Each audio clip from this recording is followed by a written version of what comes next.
Virus का नया variant JN1 दुनिया भर में फैल रहा है और तेजी से लोगों को अपनी चपेट में ले रहा है। इस वायरस के फैलने की रफ्तार और इससे जुड़े खतरों को लेकर रोग नियंत्रण और रोकथाम केंद्र यानी कि CDC ने चेतावनी जारी की है।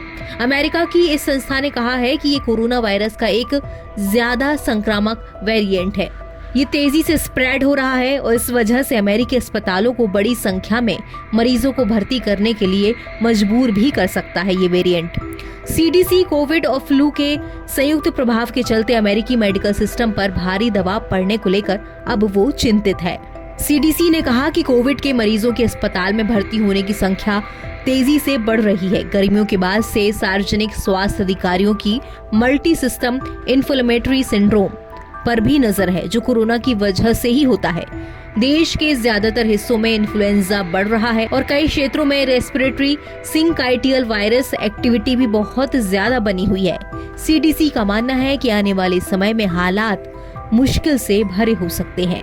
CDC के मुताबिक देश के कुछ हिस्सों में बच्चों के अस्पताल पहले से ही लगभग उतने ही भरे थे जितने पिछले साल थे, लेकिन इस सप्ताह की शुरुआत में इमरजेंसी रूम के आंकड़ों से पता चला कि पिछले सप्ताह की तुलना में अस्पताल में भर्ती स्कूली उम्र के बच्चों की संख्या लगभग 2 गुनी हो चुकी है।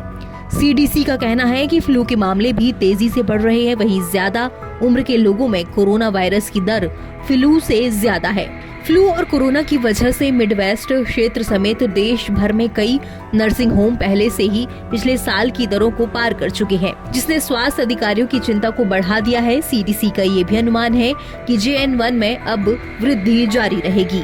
बता दें कि कोरोना का नया वेरिएंट JN1 वेरिएंट कोविड-19 की नई लहर की वजह बनता दिख रहा है। इसे BA.2.86 वेरिएंट का सब वेरिएंट माना जा रहा है। WHO के एक्सपर्ट्स के मुताबिक एक समूह ने इस महीने निष्कर्ष निकाला कि JN1 में परिवर्तन इतने महत्वपूर्ण नहीं है कि मौजूदा टीकों के नए संशोधन की जरूरत हो। हालांकि शुरुआती आंकड़ों से पता चला है कि ये टीके कम प्रभावी थे। अमेरिकी स्वास्थ्य अधिकारियों ने ये भी कहा कि उन्होंने हाल ही में वैक्सीनेशन में गिरावट दिखी है। पिछले साल की तुलना में कम वयस्कों को फ्लू का टीका लगाया गया है, लेकिन बावजूद इसके अमेरिका की चिंता बढ़ी हुई है। NBT ऑनलाइन की रिपोर्ट।